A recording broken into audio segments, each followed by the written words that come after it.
शशि प्रभा जी, सबसे पहले तो हम आपको बहुत-बहुत स्वागत करते हैं कार्यक्रम में।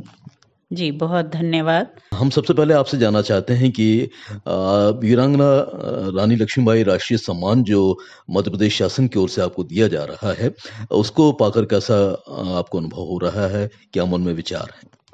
जी, जब ये सूचना मुझे मिली फ़ोन के द्वारा, तो एक सुखद आश्चर्य की अनुभूति हुई क्योंकि मैंने नहीं सोचा था, जिस मध्य प्रदेश शासन में मैं सांची विश्वविद्यालय की संस्थापक कुलपति के रूप में आई थी, 2014 से 2016 के बीच।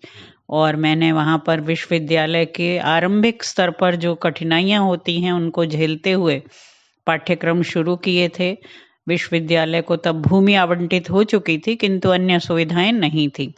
तो उसी जगह पर मुझे दोबारा बुलाकर जब सम्मानित किया जा रहा है, तो मुझे लगा कि वो तपस्या सफल हुई और वो जो श्रम हम लोगों ने मिलकर किया था, उसको यहाँ पर एक प्रकार से बहुत अच्छी दृष्टि से आंका जा रहा है। मैं आभारी हूँ मध्य प्रदेश शासन संस्कृति विभाग की, जिन्होंने मुझे इसके लिए चुना, और स्वयं को मैं कृतज्ञ मानती हूँ इस भारत भूमि का, इसकी परंपरा का, जिन्होंने मुझे ये संस्कार दिए, ये योग्यता दी और इसके लिए सक्षम बनाया कि मैं अपने देश के लिए, अपनी संस्कृति के लिए कुछ कर सकूं।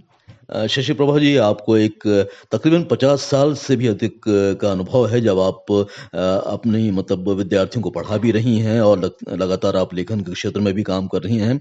हाल ही में आपकी एक पुस्तक प्रकाशित हुई है, भारत एक नाम अनेक आयाम। तो इस पुस्तक के लिए भी आपको सम्मान अभी मिला है दिल्ली में केंद्रीय संस्कृत विश्वविद्यालय की ओर से। बताएं कि इस पुस्तक को लिखने के पीछे मूल ध्येय क्या रहा आपका? नहीं, पिछले दिनों जब G20 का आयोजन हुआ था, उस समय हमारी राष्ट्रपति के मेज पर भारत नाम लिखा गया इंडिया के स्थान पर। तो जब हम उपनिवेशवादी मानसिकता से मुक्त होने का प्रयास कर रहे हैं, तो उस समय हमने अपना जो नाम है, गौरवशाली नाम है, भारत केवल एक छोटा सा नाम न, जैसे अन्य साधारण नाम होते हैं वैसा नहीं है। ये पूरी एक परंपरा, एक अस्मिता का परिचायक है, और इसमें हमारे देश की संस्कृति, उसके मूल्य, और जो हम आज ज्ञान परंपरा की बात कर रहे हैं, भारत की ज्ञान परंपरा समाहित है। इसलिए मुझे ये सौभाग्य मिला कि मैं इस विषय पर कुछ अपने विचारों को व्यक्त कर सकूं और जो हमारी परंपरा में अनेक इसके आयाम हैं, उनको संकलित कर सकूं। तो आपने क्या-क्या संकलन किया है इस पुस्तक में? जी, मैंने इसमें जो भारत और भारत वर्ष है, भारत माता है, भारत का नाम ऋग्वेद में ही हमें मिल जाता है, विश्वामित्रस्य ब्रह्मेदम रक्षति भारतम जनम। तो भारत जन का अर्थ है यहाँ पर जो भा में रत रहते हैं। भा का अर्थ यहाँ पर प्रकाश, और ज्ञान हमारे यहाँ प्रकाश स्वरूप माना गया है। तो हमारी संस्कृति सदा ज्ञान की संस्कृति रही है, हमारी परंपरा ज्ञान की परंपरा रही है। और भारत कब राष्ट्र के रूप में जाना गया, हमारे यहाँ तो ये कहा जा रहा है, आजकल जो विचारधारा प्रचलित है कि बहुत लेट आकर हमने यूरोपियन से राष्ट्र की संकल्पना ली, लेकिन यजुर्वेद में हमें विकसित राष्ट्र की पूरी अवधारणा मिल जाती है। और जो एक राष्ट्र होता है उसमें 3 चीजें देखी जाती हैं, एक वहाँ की भूमि, एक वहाँ के जन, और एक वहाँ की संस्कृति। तो भारत भूमि, भारत जन और भारत संस्कृति के विविध आयामों को मैंने इसमें उद्घाटित करने का प्रयास किया है। एक शाश्वत भारत है जो चला आ रहा है, जिसकी थाती हम शताब्दियों सहस्राब्दियों से लिए हुए हैं, और एक अधुनातन भारत है जो अपनी जो सामयिक समस्याएं हैं उनसे जूझ रहा है। एक भावी भारत है जिसका सपना हमारे माननीय प्रधानमंत्री जी के साथ मिलकर हम सब देख रहे हैं, विकसित भारत।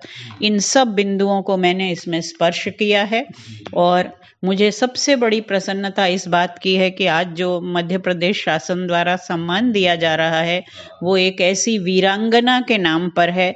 मैं स्वयं को एक वीरांगना के रूप में नहीं देखती, लेकिन मैं एक सामान्य अध्यापिका रही हूँ, एक शिष्या रही हूँ, ज्ञान की एक उपासिका रही हूँ। उस दृष्टि से महारानी लक्ष्मीबाई ने अपने शारीरिक सौष्ठव और अपने पराक्रम से इस देश के स्वातंत्र्य में योगदान दिया, लेकिन मुझे लगता है मैं कहीं बहुत ही छोटे स्तर पर वैचारिक स्वातंत्र्य के लिए प्रयासरत हूँ। वाक़ई आपका प्रयास महत्वपूर्ण है शशि प्रभा जी और हमें लगता है कि आपके जो विचार हैं भारत को लेकर वो बहुत ही महत्वपूर्ण हैं और जब इस पुस्तक को यानी भारत एक नाम अनेक आयाम को पाठक पढ़ेंगे तो उन्हें एक अलग अनुभव होगा। अच्छा मैं जानना चाहता हूँ कि आप भारतीय उच्च अध्ययन संस्थान शिमला के अध्यक्ष पद पर इस समय कार्यरत हैं। इस संस्थान की भूमिका क्या विशेष है और उसमें आप किस तरह का कार्य कर रही हैं? जी, ये संस्थान भारत का एक विशिष्ट संस्थान है जो कि मानविकी और समाज शास्त्र के विषयों में प्रगत अध्ययन को एक दिशा देता है। वहाँ पर उच्चतर शोधार्थी आते हैं अपना अपना प्रस्ताव लेकर और हमारे यहाँ नेशनल फेलो होते हैं, टैगोर फेलो होते हैं, जनरल फेलो होते हैं और कुछ युवा साथी होते हैं जो एसोसिएट बनकर आते हैं। ये सब मिलकर अपने अपने विषयों पर अलग से शोध भी करते हैं और परस्पर निरंतर विचार विमर्श करते हैं। और इसकी स्थापना हमारे पूर्व राष्ट्रपति डॉक्टर राधाकृष्णन जी ने की थी। जो ये राष्ट्रपति निवास है ये उन्होंने देश के लिए समर्पित कर दिया और इस संस्थान की उन्होंने एक प्रकार से संकल्पना की। आजकल हम ये प्रयास कर रहे हैं जो मैंने पहले कहा कि हम वैचारिक उपनिवेशवाद से मुक्ति की ओर कुछ ऐसे विषयों, कुछ ऐसे आयामों पर चर्चा कर सकें कि भारत के युवा, भारत का जो एक एकेडमिया है, जो मनीषी मंडल है, वो भारत की पुरानी परंपरा और भावी जो चुनौतियां हैं उनको लेकर भारत के निर्माण की ओर, विकसित भारत के निर्माण की ओर अग्रसर हो। इस संस्थान की विशेषता ये है कि जैसे Indian institute of science Bangalore में है, वो साइंसेस के लिए है, ये केवल ह्यूमैनिटीज एंड सोशल साइंसेस के लिए है। और 3-3.5 वर्ष पूर्व मुझे इस संस्था का अध्यक्ष बनाया गया था। मैं निरंतर ये प्रयास कर रही हूँ अपने साथियों के साथ मिलकर। कल ही हमारे नए निदेशक ने अपना पदभार संभाला है और बहुत से अध्येता, राष्ट्रीय अध्येता, टैगोर अध्येता और युवा जो हमारे एसोसिएट्स हैं वो वहाँ कार्यरत हैं। इस समय यद्यपि वातावरण की दृष्टि से, पर्यावरण की दृष्टि से हमारे जो वहाँ का स्थान है हिमालय में शिमला का, वहाँ काफ़ी प्रकोप चल रहा है प्रकृति का, लेकिन ये भी एक हमारे लिए चुनौती है कि हम इस पर्यावरण की चुनौती से कैसे जूझें, कैसे इसका संरक्षण करें और अपनी जो संपदा है, भौतिक संपदा, ऐतिहासिक संपदा, सांस्कृतिक संपदा, इन सब का संरक्षण करते हुए इसका संवर्धन और पोषण करें।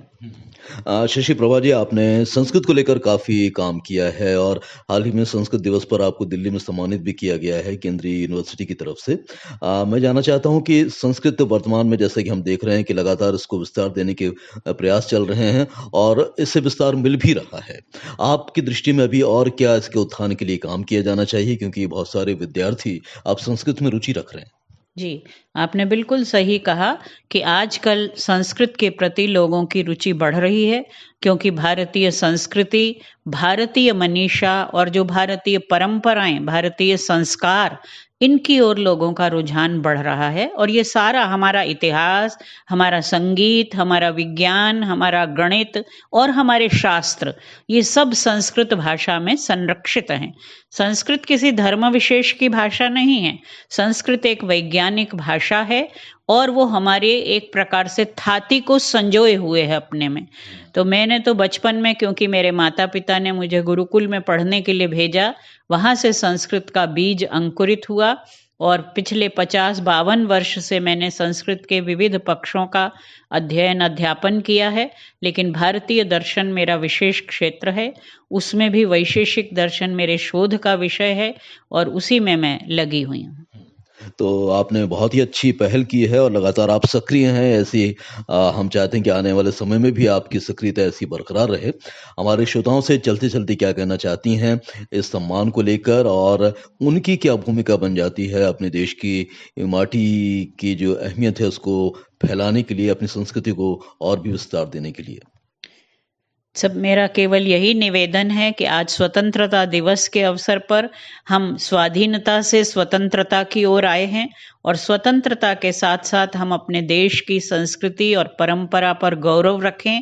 हमारी जो संस्कार परंपरा है उसे भी हम सुरक्षित रखें और इन दोनों के लिए, संस्कृति और संस्कारों को सुरक्षित रखने के लिए संस्कृत भाषा का ज्ञान होना बहुत ज़रूरी है। केवल इसलिए नहीं कि वो एक पुरानी भाषा है। संस्कृत एक ऐसी भाषा है जो लगातार समय के साथ साथ चल रही है। आज कंप्यूटर और संस्कृत के मध्य एक बहुत ही महत्वपूर्ण संबंध का सेतु स्थापित हो चुका है और हो रहा है। तो जो बच्चे संस्कृत पढ़ रहे हैं, मैं तो क्योंकि दिल्ली विश्वविद्यालय में भी पढ़ाया, जवाहरलाल नेहरू विश्वविद्यालय में जब संस्कृत प्रारंभ हुई तब से मैं उसके साथ जुड़ी रही। मध्य प्रदेश में जब सांची विश्वविद्यालय की स्थापना हुई तो मैं इसकी प्रथम कुलपति थी। तो हर जगह पर मेरा ये प्रयास रहा कि संस्कृत भाषा का यथासंभव प्रचार हो, प्रसार हो, क्योंकि संस्कृत का प्रचार होगा तो हमारी संस्कृति का प्रचार होगा। संस्कृति का प्रचार होगा तो हमारे जो संस्कार हैं वो सुरक्षित रहेंगे। हम विकसित भारत बनने की ओर प्रयासशील हैं, लेकिन हम सुसंस्कृत भारत भी बने रहें, ये भी हमें यथाशक्ति प्रयास सदा करते रहना चाहिए। और यही मेरा सबसे निवेदन है। कृपया इस संकल्प को आज के दिन हम दोहराएं और सदा इसकी ओर हम श्रमशील रहें, यही निवेदन है। बहुत ही सुंदर विचारों से आपने हमें अभिभूत किया शशि प्रभा जी, और निश्चित रूप से आपके विचार हमारे लिए बहुत ही महत्वपूर्ण है और हमारे श्रोता भी इसे सुनकर उसे आत्मसात करने का प्रयास करेंगे, ऐसी हम कामना करते हैं। आपने इतना समय दिया और आकाशवाणी भोपाल के लिए वक्त निकाला, बहुत बहुत धन्यवाद आपका। जी, बहुत बहुत धन्यवाद आपका कि आपने मेरे ये विचार संरक्षित किए और इन्हें प्रचारित करने के लिए आप प्रेरित हुए। मैं पुनः पुनः मध्य प्रदेश शासन का, आकाशवाणी भोपाल का और यहाँ के निवासियों का धन्यवाद करती हूँ। नमस्ते।